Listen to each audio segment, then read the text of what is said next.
Kingsbury couldn't get him to a bowl game. Is that true? I don't know. I can't. Was Pat Mahomes not the quarterback against LSU in that bowl, or was he hurt or something? I thought that was against LSU in that Texas bowl. Maybe it wasn't. I don't stick quite as much to Texas. I'm pretty sure he meant to. I'm it was pretty a sure tweet trying to be funny about. Well, they might have been trying too hard because I think he quarterbacked them in that bowl game against LSU. Maybe not. Well, and just you were in New Orleans yesterday. What did you think of the atmosphere, the stuff that I was reading on Twitter about how loud it was inside the Superdome? Seemed crazy. And then that kick, man, both kicks. I mean, it's as much pressure as you can possibly have, Greg Zuerlein. And then to hit a 57-yarder that hit the net. Yeah. That would have been good from 65. Yeah, he was juiced up a little bit. Dead solid. Yeah, he was amped. From that 48-yarder with no time, like it was just nothing. And I told Hunter before, I said, this dude's nails. Like, he's going to hit everything he kicks. Mm-hmm. 57 yards. I was very confident he was going to make that kick. My only question for the Saints was, could they block it? I thought maybe that was a chance, on a 57-yarder. But the NFL, man, they're at such a different level. That kick, it's about probably a 20% chance a college kicker makes that. And B, on maybe top of that, if he kicks it to break it, if he kick six, then the chance of will it be blocked in college? Those get blocked often, but should the pass interference be reviewable? Yes. Here's what I think. That was so blatant. Here's my rule I said this morning, because you don't want to get into this realm where you're overriding. There's a system to override everything an official does. Mm-hmm. You already got replay. You already got review, challenges and all this. But my thing is, in the playoffs and Super Bowl, something you don't get during the regular season. In the NFL, like, you're not baseball.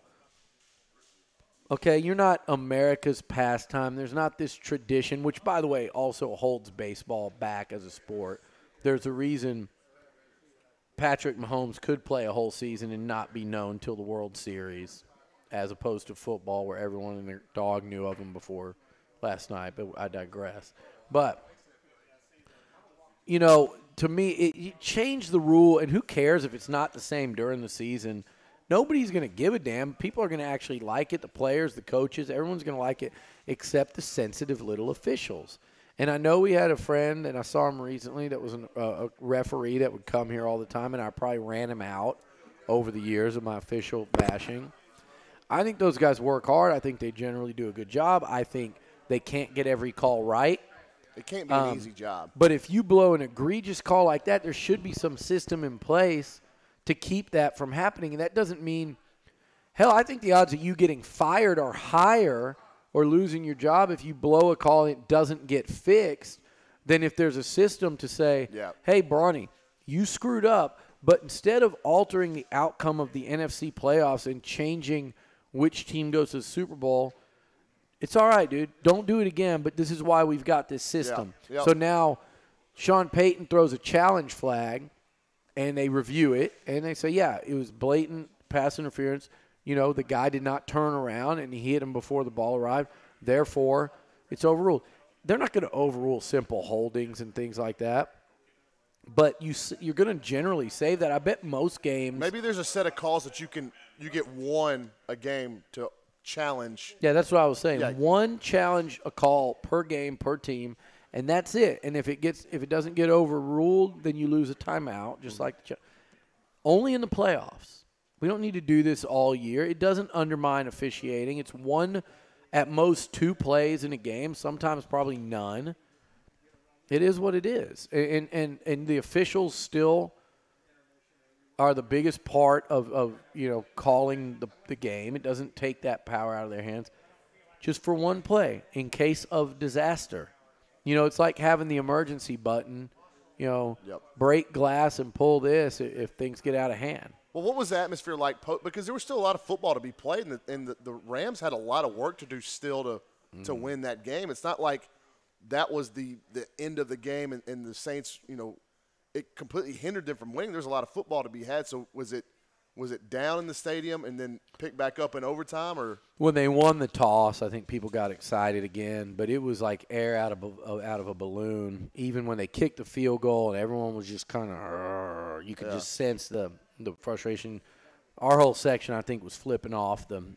They were double rods for like the next 5 minutes to the officials, but What is it with the state of Louisiana and officials? That's what I was saying, man. They've had a rough run of it. And let me say something crazy. LSU and the Saints, right? LSU was 10-3. New Orleans was what? 15-3. Yeah, 15-3. So between the two of them, they're 25-6, right? Yeah. With me not in attendance at LSU and New Orleans Saints games, those two teams combined this year to go 25-3. With me in attendance, those two teams were 0-3. You went to 2 Saints games? 2 Saints games, 2 of their 3 losses, and I went to obviously 1 LSU game, and they went down. So maybe LSU, so I was unfortunate. I wanted the Saints to win for Dan and Dennis Allen and Aaron Glenn and the Aggies and Drew. He may never get another shot at it. What's happened to them the last 2 years is just get it ripped away from them in such devastating fashion. But really, I wanted to see what Bourbon Street was going to look like after that win. That'd have been incredible. Yeah.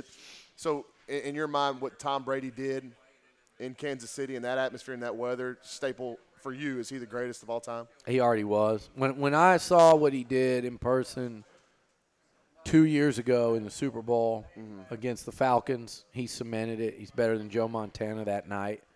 I always thought it was Brady and Montana. Forget all the numbers, the stats. Thing is, he's up there and all that too. Yeah, he is. But the playoffs, the Super Bowl. It's a winner, man. To do it over almost now, we're to like a 20-year.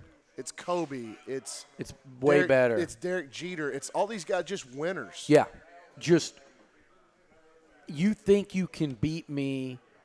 Now I want to beat you worse than ever. America thinks that we're washed up.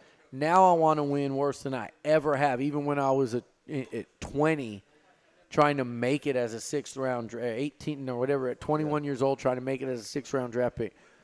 I'm still more competitive than ever because now I know that all of you want to see me lose. Well, F you. I'm going to win now to spite everybody. And I love that in an athlete. Yeah, and I love that clutch where they're so much better when it matters most, and that's Jeter always stood out in that regard, and Kobe wanted to rip your heart out. That's what I loved about watching Johnny play at Texas A&M. He had that fire. His whole life's existence was he was counting the days till he got to play Nick Saban again. And that was after beating Nick Saban. It wasn't even like – it was like, you don't think I can do it again. That is my mission, is to do it again. If he had any and he help. went out and did it again if they'd had any defense. But I love that. But with Tom Brady, Bronny, what sets him apart from everybody, including LeBron, it's like – to me, it's Michael Jordan and Tom Brady as the ultimate winners. Jeter's third to me, but the ultimate winners I've ever seen. Because Tom Brady has done it with so many different characters. Pieces, And the reason they lost one of those Super Bowls to the Giants was the most miraculous catch ever made in the game practically. And then the only reason – and then one of his other 2 Super Bowl losses was against the Eagles last year, where he threw for like 400 and something yards. So, to me, the dude's here's the crazy part though. He's done it over the span of 20 years. He's done it. His first one came. I said this morning. I'll say it again as we close out. We were at dinner with our group, and then Holt, Hunter's son, who's 10 years old. And you work with kids around that age, into 12. Work with Holt. Okay, so Holt's a kid, a little kid. And we were saying this is his 10th birthday. Imagine we're sitting here for his 30th birthday. Wife, kids, family, career, adult, not even young adult, like adult at that time. And let's say golf wins the Super Bowl in Pat 2 Mahomes, weeks. yeah.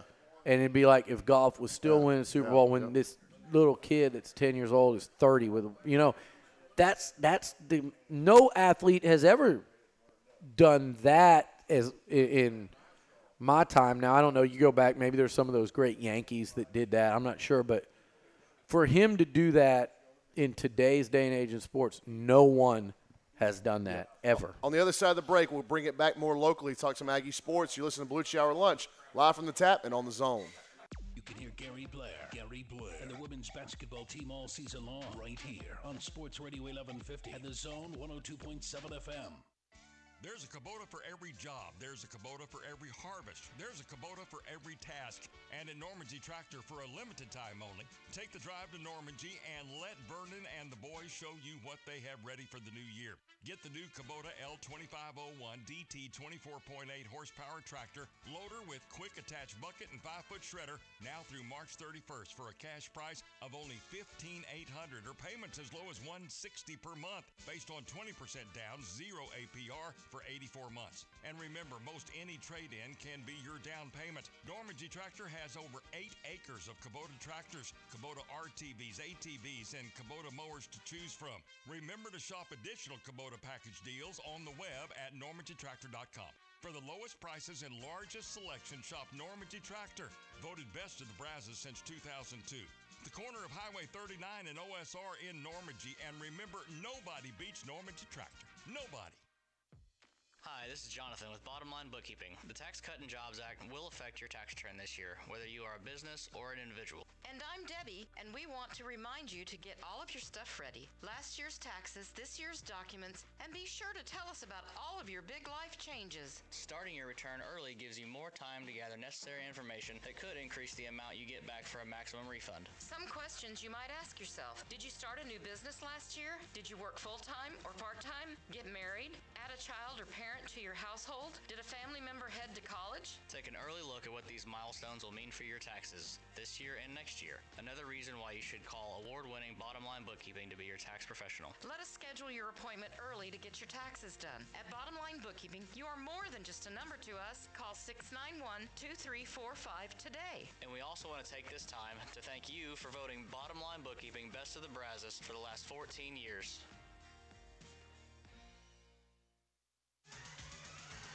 When you got a big family and you're short on food, who you gonna use? Walmart's grocery pickup. When you have a dinner party and your pantry is empty, who you gonna use? Walmart's grocery pickup. Try Walmart's free grocery pickup. Order online and we bring them to your car for free. Download our grocery app today. Who you gonna use? Walmart. $30 minimum. Restrictions apply. Huge announcements, none bigger than this. This is a special programming announcement from the head offices of the Zone Management Council and the Governance Association. Well, really, Louie just wanted me to pass this along. Coming soon, the Zone 102.7 FM will be moving to 93.7 FM. With the move to 93.7 FM, the Zone will be 24/7, 100% uninterrupted. Day or night, indoor or outdoor, Bryan College Station, Sports Radio 1150 AM is going nowhere. But coming soon, the Zone will be moving to 93.7 FM.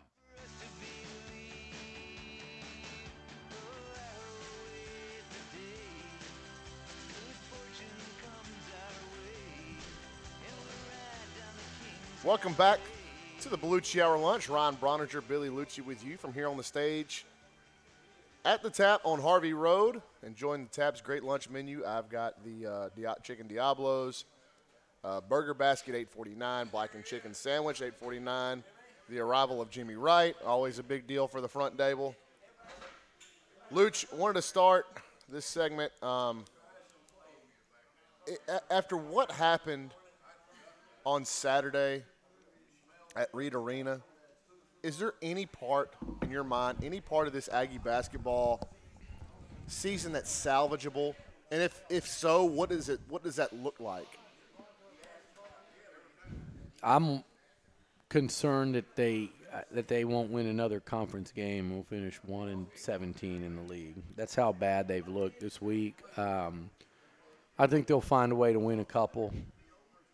But I mean, It's pretty bleak. Even if they won 5 more conference games and you finish 6-12, what is that? What is that? Like if they win no more or 5 more? I thought Billy Kennedy's post-game comments were pretty on the heels of what Bryce Brown at Auburn said. For Billy Kennedy to come out and say, didn't practice really hard all week. That was humiliating, and then the performance Saturday was humiliating, and it's Billy Kennedy has fielded a couple really good teams since he's been at Texas A&M. I would say 3. There was one that injury to Daniel House kept him out of the tournament, and there's been 3 really good teams, and this is certainly not one of them. But really just rode one recruiting class for a while. I mean, I guess Alex. Transfers, the 2 transfers and Alex.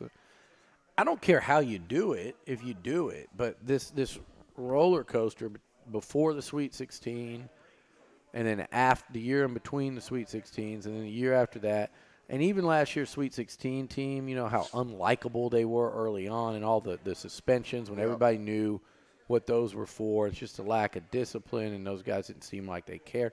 They weren't fun to really get behind, and then they turned it on at the right time after starting off so good early and then floundering, and then they turn it on. And then those guys are like, peace, see you later, and they all bailed out, and it just. I feel bad for and then to lose by 30 to Michigan the way they did, where it wasn't even 5 minutes in, you knew it was uncompetitive. It's just been a tough run, and like I said, Kennedy has put some good teams on the floor. This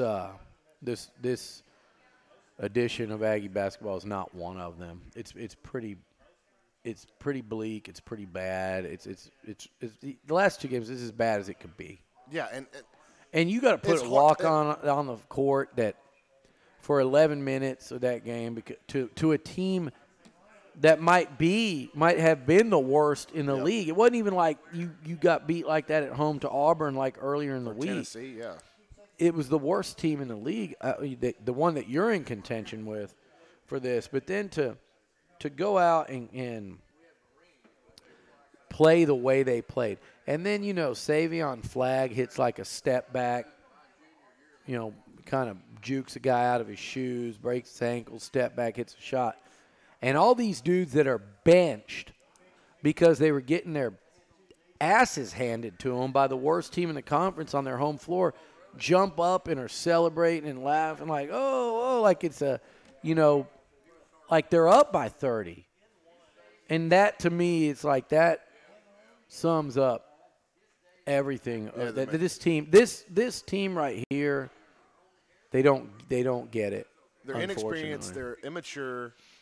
And there's nobody with Admon being injured. Yeah, nobody has taken the bull by the horns. Devastating, but still. Oh, I agree. And it's hard to pinpoint what the exact issue is because there's a lot of them. And I think the one that rears its head the most varies from week to week. Yeah, you know what? And to be honest, I've been disconnected from it this year because it's just when you turn over a team that much and it's just it's hard to come back in a conference like the SEC, which is good now. It's good. Yeah, I was about to say, turn a team over like that, it's just hard. But it's frustrating to see football school like Tennessee at number 1. Auburn. You look at Auburn, and there's a lot. Both those programs are a lot like A&M in what you need. But remember, last year A&M got up to like number 6 for a while. They're every bit as good as, and then they cratered, and then they came back. But Tennessee and Auburn and Mississippi State, and then you got an old A&M coach at Ole Miss and Kermit Davis, who's got them. You brought up a good point at lunch the other day was how many of these coaches are recycled guys? Just finding new life in a new setting. And Rick Barnes and Bruce Pearl. Lon Kruger, Bruce Weber. They're everywhere.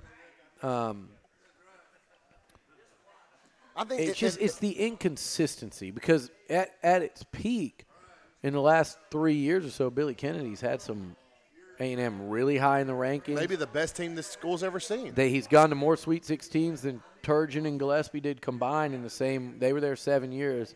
He's 8. He's been to 2 Sweet 16s. They've been to 1. I mean, the highs are high, but the lows are really low, and that's you just want to see more consistency out of your program. And maybe you recruit the wrong guys. I mean, maybe that's just the way it went, with that Plano West group and that, Elijah Thomas didn't want to sit and wait, and he bailed, and DJ Hogue's career was, in my opinion, quite disastrous. Alex Robinson tears it up at TCU, and you couldn't ride Jamal Branch. The point guard, he wasn't good. I like Jamal. He wasn't good at St. John's. He didn't do anything. But J. Michael Reese and Jamal Branch is kind of how that whole point guard thing started, and they just never fixed it. It's never, you went all in with J.J. Caldwell. Yeah, that's another one. You went all in on that deal, and knowing the risk involved, and that was a total disaster. Then you had the unfortunate stuff with the guy last year tearing his ACL. Dwayne Wilson. That hurt. He was a really nice grad transfer. Then you had a couple other grad transfers for a year here and there, just because you never. But you can't build. You never found that dude. You had Caruso. He did a tremendous job, but it was kind of you were forcing him to play. It's similar to what we're talking about with the football team. Like you can't just go. Okay, A&M needs linebackers. So just go. You got a grad transfer. Like that can't be your policy because in a year you're still left with the same issue. You've got to build a program from the high school ranks. The odd JUCO and grad transfer mixed in. And Alex Robinson, he couldn't fit. Let's get rid of him or let him go or get rid of him, whatever. Mutual parting of ways. Where would they be if they let's see if that would have worked out and, give him another year. Let him – I mean, maybe he was a terrible locker room fit. I believe that stuff can happen. But just in general, that position reminds you of quarterback at A&M under – throughout the Sumlin's tenure. You just never could get it right, and it's been an Achilles heel for the program. Yep, on the other side of the break, we'll turn our attention to Aggie football. Dalen Mack doing some big things in the Senior Bowl leading up to the draft. We'll get Liucci's thoughts on all that. You listen to Beliucci Hour Lunch live on the Zone. From News Talk 1620 WTAW, I'm Chelsea Reber with a news update on Sports Radio 1150 and the Zone 102.7 FM. Deferred maintenance at 3 College Station School District campuses will be done this summer. The CSISD School Board approved spending more than $5 million in bond money approved by voters in 2015.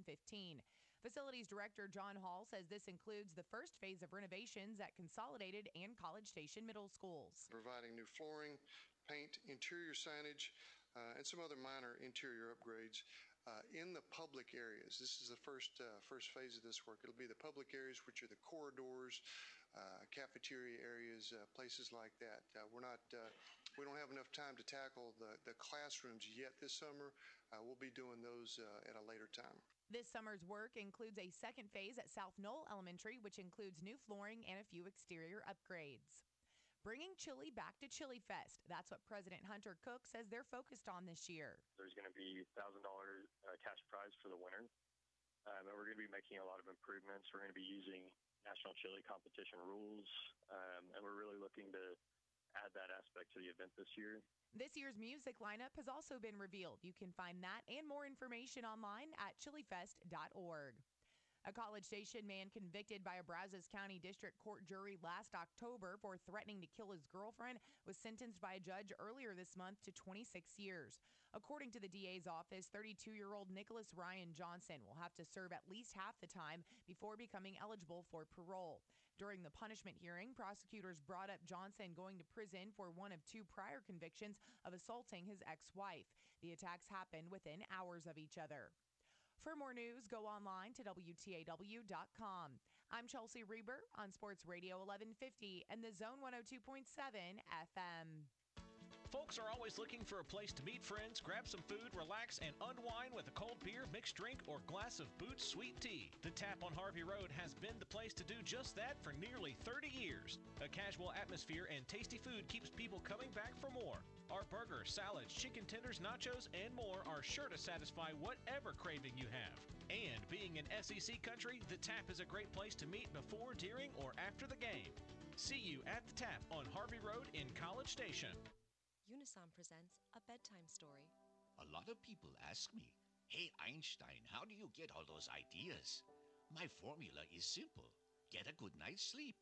Because sleep equals dreams, and dreams are where the magic happens. With Unisom sleep tabs, you'll get to your dreams faster because you'll fall asleep 33% faster.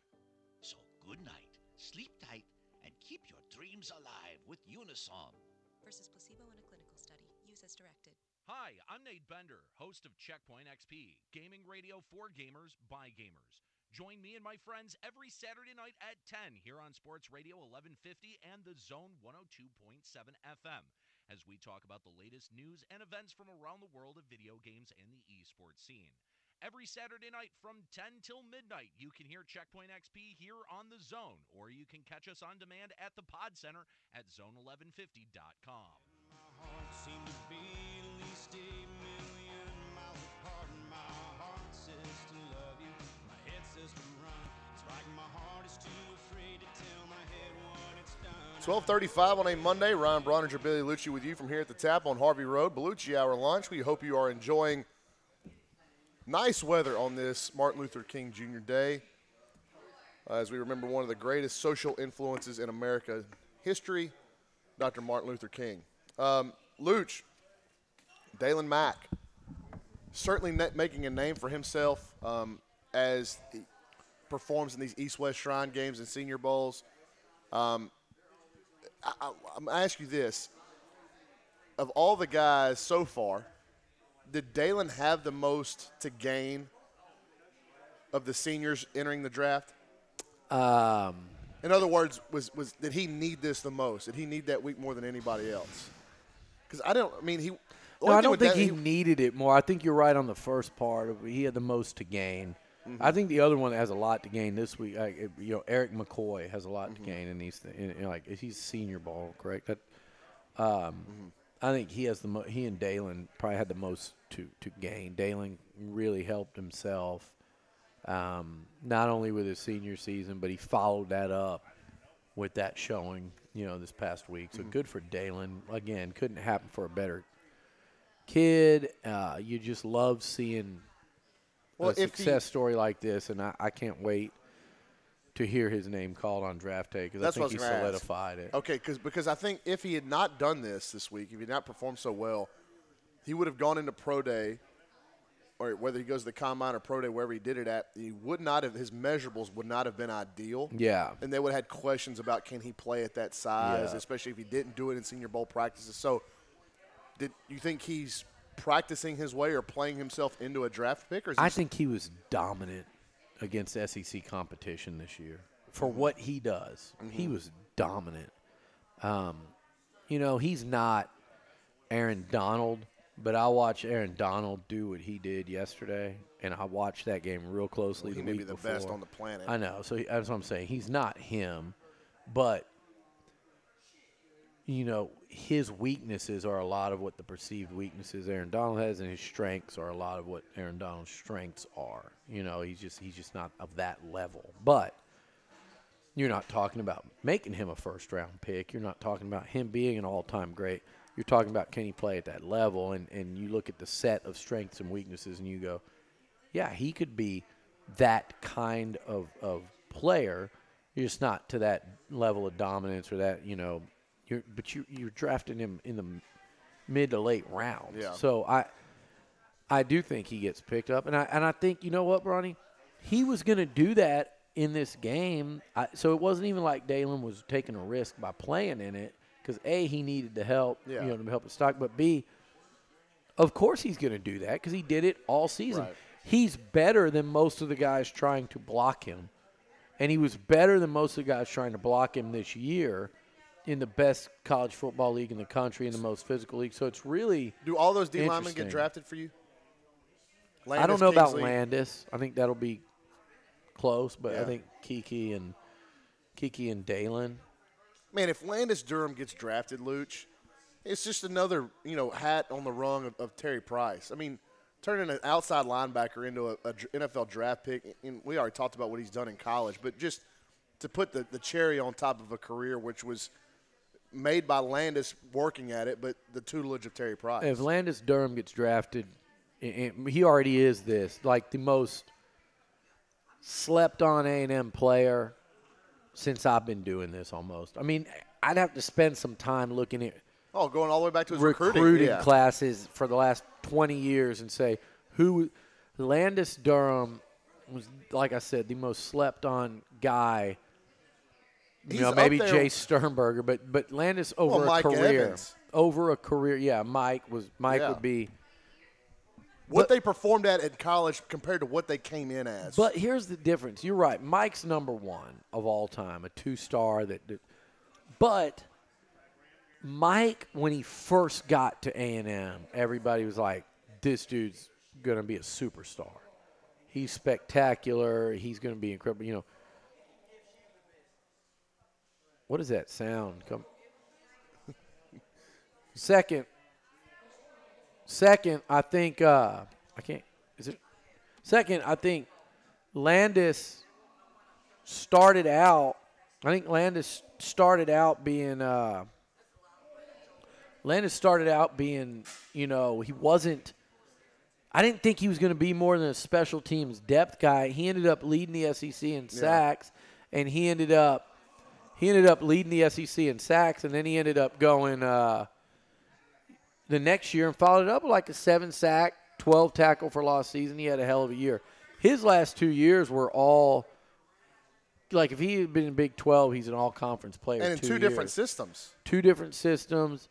Took him a little while this year to start getting productive in the Elko system, and then all of a sudden he kind of hit this stride and he did it. So really impressive for me. I don't know if he hit his – I think what he was asked to do may have been a little bit different this year, but I think maybe early on in the season we were talking about how we need to get more sacks, defensive line, but maybe they were playing so well against the run, and I know that getting pressure on the quarterback could have masked some deficiencies on the back end, but I thought that the defensive line as a whole, we've talked about this, played out maybe the best on the team. It would be surprising to me to see all 3 of them go, but – I mean, I don't know if it'd be surprised. I should rephrase that. I would not be surprised because of the years they've had and kind of the kids they are. And I think they'll all do well in front of the coaches. When they go meet with these teams, they'll do extremely well. I think Landis, in the right defense, if I think in a 3-4, I think Landis can play a 3-4 outside linebacker and end up being pretty good. Don't underestimate that dude. Any news on the underclass guys helping or hurting? I mean, they haven't been able to do much, but I know you talked to a lot of people. Have you heard of anybody that said, we went back and looked at the tape? And is Otaro Alaka going to be the highest drafted Aggie? No, I don't think so. You think he'll go? Well, of the seniors. Of the seniors. Okay. Yeah, I could see that, and I think Alaka may have helped himself outside of Dalen Mack as much as anyone this year. He went from being a guy that wasn't going to get drafted to really soaring. In the eyes of scouts. I wouldn't say soaring up the draft board, but the scouts' opinion of Alaka really skyrocketed as a senior this year. He had a hell of a season, and his stock went way up. Yeah. So I want to go back to Landis. He was healthy last year. His last 2 years, and that's what he had to prove, too. I mean, even 1 year of being healthy, but he did it 2 years in the SEC. So I think we can erase these, let's question his durability type thing. When you go 2 full years, pretty much healthy in the Southeastern Conference, you've done well. Let me ask you this. Does Donovan Wilson get drafted before his injury? If he'd have come out, as a junior. Oh, last year? Yeah, he was going to get drafted, but he shouldn't have come out. Like, the way the draft grades were going, it would have been a mistake. He was a late-round guy. So is he a draft now? Yeah, I think so. Do you really? Yeah. It's not. He was so spotty this year just because he was in and out. I think he'll be drafted. Look, here's what I know: the A&M defense was a lot better when Donovan Wilson was on the field. Yeah, he made plays in the SEC over the course of a 4-year career. Made some really big plays. He's extremely physical. I think there are some limitations in terms of like his range. But in the NFL, you can mask that stuff. I mean, look, Earl Thomas can't run. Yeah. Armani Watts. But he's really good. Armani Watts and Justin Evans and Donovan Wilson. If Evans is a second rounder, Armani was what? Was he a fourth? Or he was going to play a lot for the Chiefs this year as a rookie, and then he dealt with injuries. Like, those guys are NFL safeties. Donovan Wilson's an NFL safety. I think they're all kind of the same ilk. Watts a little little more the playmaker. Evans a little more the athlete. But Dono's a football player. He makes a difference when he's on a football field in the best league in the country. I do think he gets drafted. Last thing, and we'll close the book on these NFL draftees. Does Kingsley Kiki's versatility help him or hurt him in the eyes of the NFL, do you think? I think it helps. I mean, if you're just an absolute badass that can be plugged into one position, and then that's fine. But if you're not going to be that, at least be versatile. And what I mean by that, by badass, I mean if Kingsley's not a top 15 pick, not Quentin Williams, a first rounder, then be good at a lot of things. Where a team can draft you and say, this guy will allow me, like we did for Mike Elko, to be pretty multiple in what I do with keeping the same personnel on the field. That's an asset that makes him more valuable. Who's that guy that you watched A&M play this year that you thought was a surefire pro? I mean, there's a lot of them, but you're like, this guy is the best you saw all year. Allen at Kentucky, Quentin Williams. If you're going to ask me, don't name them all. Because I have one that – Devin White. Yeah. I mean, I wasn't as impressed with Greedy as where he's going to get I love drafted. Montez Sweat. He's been a stud. Jeffrey Simmons. Yeah. I might like Simmons as much as I like Sweat, but – which is so funny to hear this. I'll tell you the one. Narrative from I'll tell you one. You want one a little off of that radar? Not really. I'm not going out on a big limb.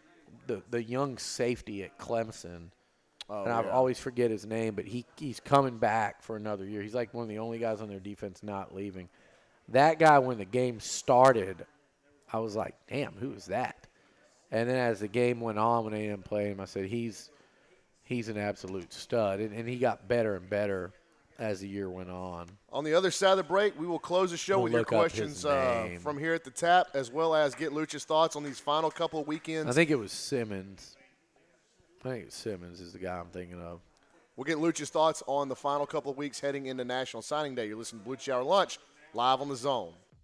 Hi, this is Jonathan with Bottom Line Bookkeeping. The Tax Cut and Jobs Act will affect your tax return this year, whether you are a business or an individual. And I'm Debbie, and we want to remind you to get all of your stuff ready. Last year's taxes, this year's documents, and be sure to tell us about all of your big life changes. Starting your return early gives you more time to gather necessary information that could increase the amount you get back for a maximum refund. Some questions you might ask yourself. Did you start a new business last year? Did you work full-time or part-time? Get married? Add a child or parent to your household? Did a family member head to college? Take an early look at what these milestones will mean for your taxes this year and next year. Another reason why you should call award-winning Bottom Line Bookkeeping to be your tax professional. Let us schedule your appointment early to get your taxes done. At Bottom Line Bookkeeping, you are more than just a number to us. Call 691-2345 today. And we also want to take this time to thank you for voting Bottom Line Bookkeeping Best of the Brazos for the last 14 years.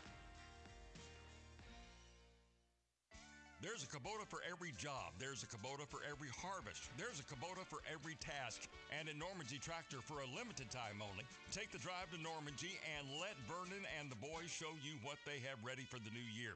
Get the new Kubota L2501 DT 24.8 horsepower tractor, loader with quick attached bucket and 5-foot shredder, now through March 31st for a cash price of only $15,800 or payments as low as $160 per month based on 20% down, 0 APR for 84 months. And remember, most any trade-in can be your down payment. Normandy Tractor has over 8 acres of Kubota tractors, Kubota RTVs, ATVs, and Kubota mowers to choose from. Remember to shop additional Kubota package deals on the web at normandytractor.com. For the lowest prices and largest selection, shop Normandy Tractor. Voted best of the Brazos since 2002. The corner of Highway 39 and OSR in Normandy. And remember, nobody beats Normandy Tractor. Nobody. Everyone makes mistakes. Mistakes can land you on the wrong side of the law. If so, you need someone on your side. Steve Gustitis, attorney at law, has over 20 years' experience fighting felony and misdemeanor charges. Steve Gustitis will fight for you. Call now to set up your free consultation, 823-9111. Qualified people are ready to take your call. Call 823-9111 or visit GustidisLaw.com to see how Steve Gustitis can put the law on your side. Folks are always looking for a place to meet friends, grab some food, relax, and unwind with a cold beer, mixed drink, or glass of Boots Sweet Tea. The Tap on Harvey Road has been the place to do just that for nearly 30 years. A casual atmosphere and tasty food keeps people coming back for more. Our burgers, salads, chicken tenders, nachos, and more are sure to satisfy whatever craving you have. And being in SEC country, the Tap is a great place to meet before, during, or after the game. See you at the Tap on Harvey Road in College Station. Your home for A&M women's basketball is Sports Radio 1150 and The Zone 102.7 FM.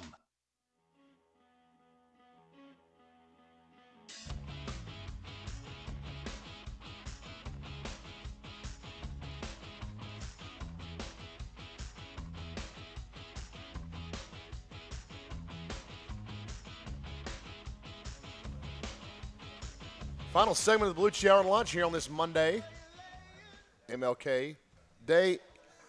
Here at the Tap on Harvey Road. Ryan Brauninger, Beliucci with you. Like I said, in this final segment, we are going to take a couple of questions. Luke, hand me that card right there. Thank you, man. Take a couple of questions from here at the Tap to close the show. And they're both involving A&M recruiting. And with just a couple of weeks left, Luke, until signing day number 2, we'll dive into this. A&M hosted some official visitors this weekend. One signee, a commit, and then a big-time target, the target being cornerback Jay Ward out of the state of Georgia, Colquitt County. Ryan and Billy, call your shot. What 3 recruits, positions do we close this 2019 class with? What, 3 positions? 3 positions. Which is, I mean, it's hard because here's the thing. Like, right now, it is absolute guesswork, and the staff's trying to figure out how does it shake out. You've got Javon Shepard, who is an absolute take. You've got to sign him. And for all intents and purposes, if you don't, you're not taking an O-lineman. For all intents and purposes, he is not committed to. I mean, publicly he's committed to Texas still. But his recruitment is when you're making a choice amongst 4 hats on National Signing Day, I don't call that committed. And he's still got visits to take. Yep. So if it's not him, then they're not. Then it won't be an O-lineman probably. You know, they want Jay Ward very badly, and they need a corner. And if it's not Jay Ward, then they're not. You know, they're probably not going to sign a corner. They could.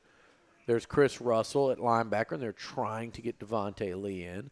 They'd love to get a linebacker added to the mix. And then there's Aniyah Smith, who is kind of an athlete anyway. And then there's Mowry and Ellison who are committed. So good luck trying to guess on those, because you'd be guessing just like you could probably ask people in the Bright complex right now and say you probably get 5 different answers on how this thing's going to play out, which is really fascinating because we're about, 2 weeks and 2 days off? Yeah, I think so. That where it's at? 16 days.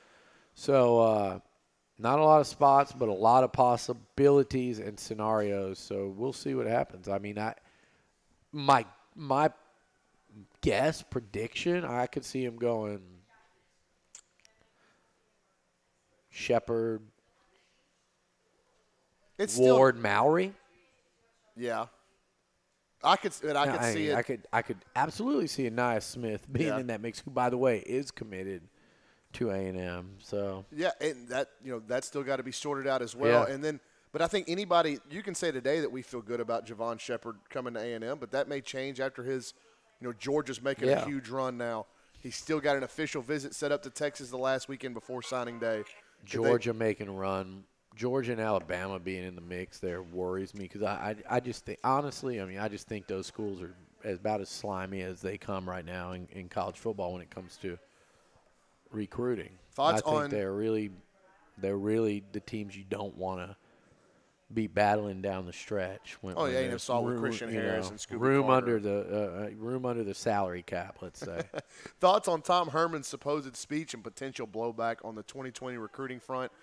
For those that may not understand, news started coming out yesterday that Tom Herman addressed and some members of the Texas football team addressed a group of an auditorium really full of parents and recruits and took shots at certain schools, not only here in College Station but around the SEC and even in the Big 12. And look, the recruiting approaches to Jimbo's staff and Tom Herman's staff are night and day. They are. And it works for some kids. Some kids, it's just like everybody's attracted to different stuff, different strokes for different folks. It turned off an important recruit that was there, an A&M commit named Damon Demas, who's probably the best receiver in the country in 2020. And the news came out, and it was true. That was the absolute truth. So, I mean, what are your thoughts on is there any potential other blowback from that? Like you said, there are some kids that are going to buy into that. It probably made some kids like kind of want to be like enemies of A&M. And I mean, but in general, if I'm Texas A&M, I counter that. You know, Texas is your rival. They're your rival on the recruiting front. You want to kick their ever-loving asses up and down the field on the recruiting playing field. I think Tom Herman is a clown. I think he's a good game day football coach. I think he's a clown. I think there's a bunch of amateurs on his staff.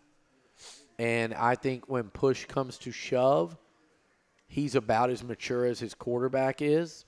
And that's not where you want to be as a head coach. As a kid is as mature as his head coach. Yeah, is. I think the quarterback is taking a cue from the head coach, and it's not the best example. But as those guys continue to really, think they've arrived after a 4-loss season and feel themselves, and if I'm A&M, I don't ignore that. I don't just say we're going to take the high road, but I don't go down their road. I go a different path, and when I get all these kids here, Super Bowl weekend when they have that junior day, I stand up there and say, hey, kids, your parents, whoever, guys, I know you guys have been to other places where they'll spend a lot of time, per what we've heard, spend a lot of time in their day talking about us. We're selling, we believe in them. That should make you wonder why. Now let's talk Aggie.